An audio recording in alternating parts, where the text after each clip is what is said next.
I knew that I wanted to work in a field that brought together a practical application of getting different people talking about what's best for their countries, their communities, and I thought it would be through banking. And so far, it's worked out that way.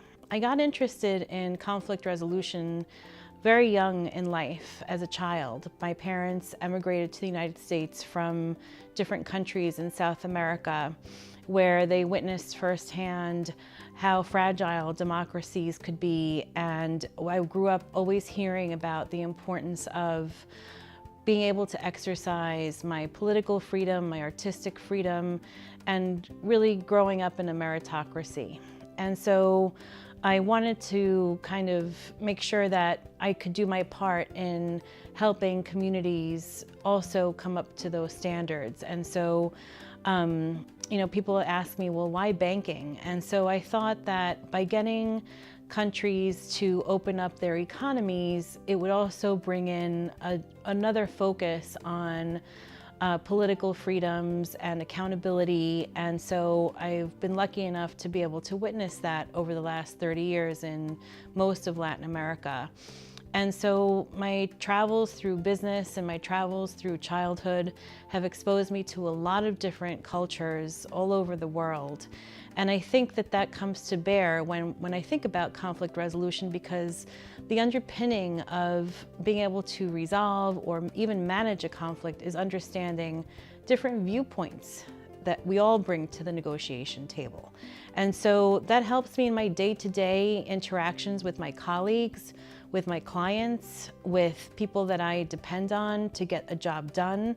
In many cases, we don't have authority on the people that we depend on to help bring success, whether it's to your morning commute or to getting what you need from a barista. When we think about people doing conflict resolution, a lot of us think of the United Nations, a lot of us think about peacekeeping forces, and yes, those are very much the case, but it's also just getting along with your neighbors and getting along with your family members and learning that we don't always have to agree on things in order to just get along. So I would say that my biggest moment in conflict resolution, it's not going to be negotiating a big peace treaty. It's not going to be negotiating a big contract. It really came within my own family. And there was always conflict with certain people.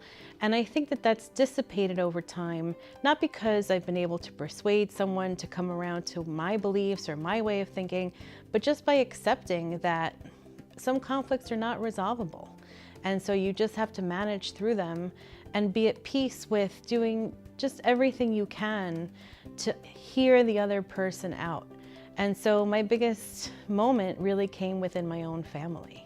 I knew that conflict resolution and negotiation was the right field for me, again, very early on in my life, where I just naturally seemed to mediate conflicts in school, at home. I also have the ability to speak different languages, and so I think that the way I hear people and the way I hear things might be a little bit more sensitive. And so my biggest attraction, I would say, in every situation is problem solving.